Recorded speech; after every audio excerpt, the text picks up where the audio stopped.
नमस्कार, मैं रघुनाथ प्रसाद।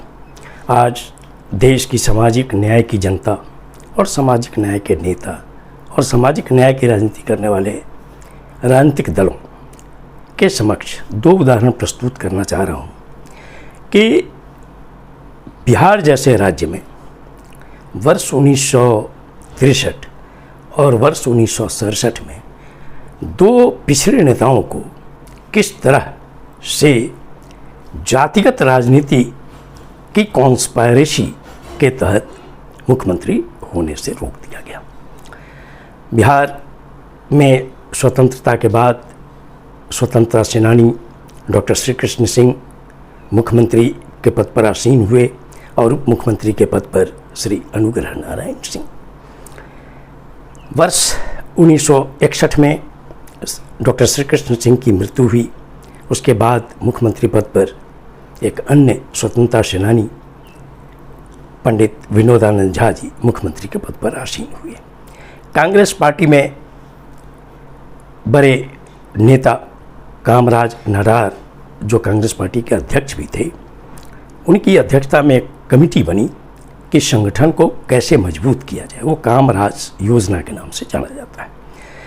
कामराज योजना का जो रिपोर्ट आया वर्ष 1963 में, उसमें बहुत से नेताओं के लिए कहा गया कि वो सरकार में नहीं काम करके वे संगठन में काम करें ताकि संगठन मजबूत हो। उसमें 8 मुख्यमंत्री भी थे, जिसमें बिहार के मुख्यमंत्री पंडित विनोदानंद झा जी का भी नाम था। पंडित विनोदानंद झा जी ने सारी परिस्थितियों को देखते हुए त्यागपत्र दिया, लेकिन उनकी इच्छा थी कि बिहार में श्री वीरचंद पटेल, जो स्वतंत्रता सेनानी थे, मंत्री थे, कि उन्हें मुख्यमंत्री के पद पर आसीन किया जाए। मैं यहाँ पर बतलाना चाहूँगा कि श्री बाबू और अनुग्रह बाबू के बीच जो नेता पद के लिए रस्साकसी हुई थी, उसमें श्री वीरचंद पटेल ने अनुग्रह बाबू का साथ दिया था और वो हमेशा अनुग्रह बाबू के साथ ही थे। लेकिन पंडित विनोदानंद झा जी की सरकार में सेकंड इन कमांड मंत्री अनुग्रह बाबू के पुत्र श्री सत्येंद्र नारायण सिन्हा थे। जैसे ही विनोदा बाबू ने नाम प्रस्तावित किया श्री वीरचंद पटेल साहब का, श्री सत्येंद्र नारायण सिन्हा ने समर्थन कर दिया दूसरे उम्मीदवार श्री कृष्ण वल्लभ सहाय जी का। अब आप सोच सकते हैं कि जिस पटेल साहब ने श्री अनुग्रह बाबू का साथ दिया जी हमेशा जब तक वो जीवित रहे, उन्हें अनुग्रह बाबू के पुत्र श्री सत्येंद्र नारायण सिन्हा साहब ने विरोध किया। श्री वीरचंद पटेल का वोटिंग हुई, बहुत कम वोट के अंतराल से वो चुनाव हार गए, शायद 1 वोट से। कोई बात नहीं है, लेकिन मैं देश की जनता के समक्ष ये रखना चाहता हूँ कि अंततः वो जातिवाद ही था इस देश का, जिसने श्री वीरचंद पटेल को वर्ष 1963 में पहला पिछड़ा वर्ग से आने वाला मुख्यमंत्री बनने से रोक दिया। श्री कृष्ण वल्लभ सहाय मुख्यमंत्री हुए। उनका कार्यकाल बहुत विवादास्पद रहा, काफ़ी महंगाई बढ़ी, लॉ एंड ऑर्डर की स्थिति बहुत खराब हो गई, भ्रष्टाचार काफ़ी बढ़ गया। 1965 से उनके विरुद्ध आंदोलन चलने लगा और आंदोलन की मुख्य बागडोर संयुक्त सोशलिस्ट पार्टी के नेता जननायक कर्पूरी ठाकुर पर थी और उनके सहयोगी साथी थे पंडित रामानंद तिवारी और श्री कपिल देव सिंह। कम्युनिस्ट पार्टी आंदोलन कर रही थी, प्रजा सोशलिस्ट पार्टी आंदोलन कर रही थी, जनसंघ पार्टी आंदोलन कर रही थी और 1965 में डॉक्टर राम मनोहर लोहिया पूरे देश में गैर कांग्रेसवाद का नारा दे रहे थे और पूरा देश कांग्रेस के विरुद्ध। जो आज स्थिति हो रही है कि जैसे आज भारतीय जनता पार्टी के विरुद्ध ज़्यादातर जो पुराने समाजवादी धारा के की पार्टियां हैं वो विरोध में खड़ी हैं, उस वक्त कांग्रेस के विरोध में थी। और बिहार में जननायक कर्पूरी ठाकुर सबसे लोकप्रिय लीडर थे। 1967 का विधानसभा चुनाव हुआ। देश के 9 राज्यों में 10 राज्यों में कांग्रेस पार्टी सत्ता से बाहर हो गई, जिसमें बिहार भी था। 320 सीट के अगेंस्ट में 128 सीटें कांग्रेस को मिली, उनको किसी पार्टी का साथ नहीं मिला। सरकार बन रही थी विपक्षी दलों की, जिसका नाम लोहिया जी ने रखा था संयुक्त विधायक दल। लोहिया जी की प्रबल इच्छा थी कि सबसे पॉपुलर लीडर बिहार के श्री कर्पूरी ठाकुर हैं और उन्हें मुख्यमंत्री के पद पर आसीन होना चाहिए। ये लगभग तय भी हो गया था, चूँकि संयुक्त सोशलिस्ट पार्टी को 68 सीटें आई थी, कांग्रेस के बाद वो सेकंड पार्टी थी।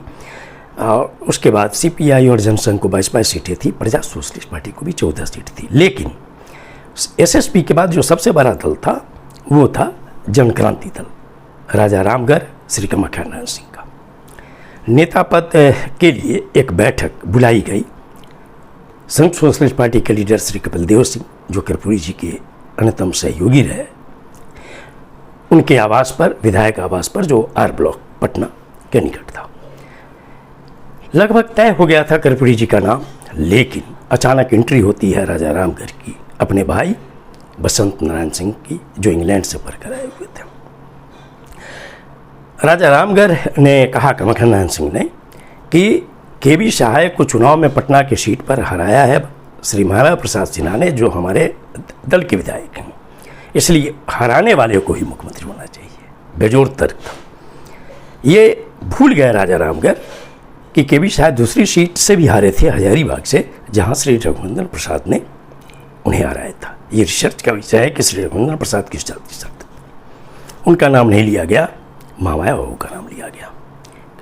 श्री कर्पूरी ठाकुर आजीवन बहुत सौम्य रहे, अनुशासित रहे, वो चुप रहे। दुर्भाग्य भी है और आश्चर्यजनक भी स्थिति है कि उनके अन्यतम सहयोगी पंडित रामानंद तिवारी और श्री कपिल देव सिंह जैसे समाजवादी साथी मौन रह गए। उन्होंने एक शब्द नहीं कहा और अप्रत्यक्ष रूप से यह माना गया कि उनका भी मौन समर्थन ये है कि कर्पूरी जी के बदले महामाया हो मुख्यमंत्री के पद पर आसीन हो, और मुख्यमंत्री के पद पर आसीन हो गए। ये है न केवल बिहार की सच्चाई जातिवाद की, वरन पूरे देश की यही सच्चाई है कि जैसे वर्ष 1963 में कांग्रेस पार्टी में जातिवाद ने श्री वीरचंद पटेल जैसे पिछड़े नेता को मुख्यमंत्री होने से रोक दिया, वैसे ही 1967 में जननायक कर्पूरी ठाकुर जैसे नेता को मुख्यमंत्री पद पर आसीन होने से रोक दिया गया, जिसमें उच्च जाति से आने वाले समाजवादियों की भी एक तरह से मौन सहमति हुई। यह है भारतीय जातिवाद की सच्चाई। उसके बाद मैं ये कहूँ कि वो जो सरकार 1967 में बनी, कर्पूरी जी डिप्टी CM के साथ पोर्टफोलियो उनको था एजुकेशन और फाइनेंस, और उन्होंने कमाल कर दिया। उन्हें सबसे पहला तो यही आदेश दिया कि हिंदी में ही सब काम होगा, सरकारी काम। इवन के हस्ताक्षर भी सभी लोगों को हिंदी में ही करना था। उन्होंने पटना सचिवालय में ये आदेश दिया कि चाहे क्लास 4 एम्प्लॉई हो, कोई भी हो, वो सभी लिफ्ट का उपयोग कर सकता है। उन्होंने 7वीं तक की फीस माफ़ी कर दी और मैट्रिक में अंग्रेजी की अनिवार्यता समाप्त कर दी, जो पास विदाउट इंग्लिश कहलाया, और मनुवादियों ने उन्हें कर्पूरी डिवीजन के नाम से संबोधित किया। और मैं अभी यहाँ कुछ नहीं कहना चाहता। आज के जो राजनीतिक दल सामाजिक न्याय की राजनीति करते हैं, जो सामाजिक न्याय के नेता हैं, चाहे सत्तारूढ़ पक्ष में हों या विपक्ष में हों, उनके समक्ष ये यक्ष प्रश्न है कि क्या जातिवाद का ये चेहरा स्पष्ट नहीं करता कि पिछड़े वर्ग के नेताओं को आगे बढ़ने में कितनी दिक्कत। जननायक कर्पूरी ठाकुर ने इसको चीरा। बाद में जाकर बिहार में श्री सतीश प्रसाद सिंह, श्री BP मंडल, श्री भोला पासवान शास्त्री, श्री दारोगा प्रसाद राय और श्री अब्दुल गफूर जैसे नेता बिहार के मुख्यमंत्री हुए, और वर्ष कर्पूरी ठाकुर जी 2 बार मुख्यमंत्री हुए, और वर्ष 1990 से लेकर अभी तक श्री लालू प्रसाद यादव, श्रीमती राबड़ी देवी, श्री नीतीश कुमार जैसे नेता मुख्यमंत्री के पद पर आसीन हैं। कुछ अवधि के लिए श्री चित्तरनाम मांझी जी भी मुख्यमंत्री हुए। इसलिए मैं सामाजिक न्याय के लोगों से यह अनुरोध करता हूँ कि इस पर चिंतन मनन कीजिए कि हमें किसका साथ देना चाहिए। पिछड़ों, अनुसूचित जाति, अनुसूचित जनजाति, अल्पसंख्यकों और उच्च जाति के गरीबों के हित में।